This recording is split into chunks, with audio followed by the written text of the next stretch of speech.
The 81st Rule of Burden. The closer man lives among the worms that will clean his bones, the better. What are the numbers for? It was always the first major question asked by children who grew to be trouble in the catacombs. The numbers were cast in the four sides of a concrete column which followed down through the levels of the greater compound. 35, 98, 150, 300. Some numbers were as clear and clean as if they had been freshly cast in the concrete. Other numbers were worn enough to be illegible. There was no historical context to explain the existence of these numbers. No one answered the question. Some citizens of the catacombs heard the words numbers without attributing the word to a static thing. It was as if they had heard of the word for the first time, a sound that came from the throat, like a belch or a cough, ignoring the child who asked the question. The question had an answer, but only a select few comprehended the question enough to know that there was an answer, though unknown. How could a citizen of the catacombs not know what a number was? How else would they know the numbers of the rules of burden? This was a valid question in of itself, but of course the rules of burden were so ingrained in the soul of men that even upon birth they knew the order of the rules of burden without knowing they knew them. It was just as much the fact they were all born but never knew they had a mother, because birth was so much a part of their existence that the fact of a mother was unnecessary. The numbers on the columns were simple enough. The number of feet below ground, measured from sea level. This very fact was reassuring to why so many within the catacombs had no comprehension of the numbers on the columns, no comprehension of what numbers were and what they meant in the greater cosmos.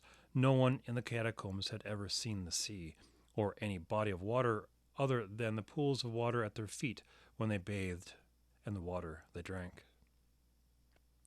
The catacombs and hallways were touched with as much light as came from the entries of those passages, reflected from the few surfaces under the earth, the workshop, the diner hall, and the kitchen, the auditorium covered in clay tile and glass brick. In the latent darkness, insects were there but unseen, vapor in the eye, ghosts no one knew were there. It was by chance that Molar spotted the bug, and a greater strike of luck for him to capture it. Molar found the bug at the furthest reaches of the southern catacombs, the most remote part of the compound. It was a common sight to see some sort of insect in a southern catacombs. Molar wasn't one of those lucky souls. The bug he found was hanging in thin air, on a string of its own, its 8 legs curled like the fingers of a hand. There was something terrifying in the shape of the insect, the large body and small torso where the legs sprouted from. A head that looked to possess these massive fangs. It contained much of the horror and danger that dragging on the metal disc was supposed to imply, only being in the palm of his hand as a living thing. Molar enjoyed the silence of the southern catacombs, feeling the silence in his head, as if his head was packed in clay. The silence he enjoyed wasn't because of the pointless chatter among the throngs in the compound.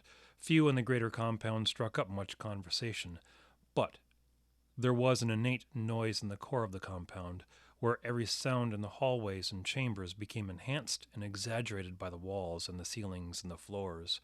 Each echo was compounded in effect. Molar came to the southern catacombs for the silence. Discovering the insect was a bonus. If he set the bug down, it would be free and scurry away. If he chased after it in a panic, that would alert people to what he was doing, of the few souls who haunted the catacombs and corridors.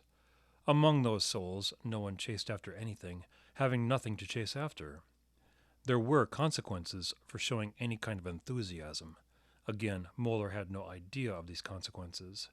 There were few opportunities to provoke the authorities, whom he had never seen, to enforce these consequences which were never illustrated above and beyond experiencing them firsthand.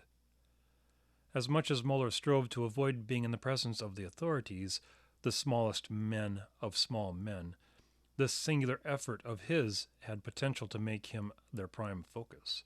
Molar, being just a man, could not possess a bug. it wasn't worth the risk. Man may murder, this might be worth the risk. The state can always find purpose for the killer mind. Man may steal, this might be worth the risk. The state can always utilize the skills of a thief. Possession of this one thing, a bug, was beyond the pale behavior of stately men.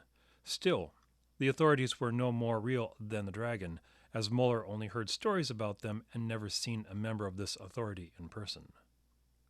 Again, what to do?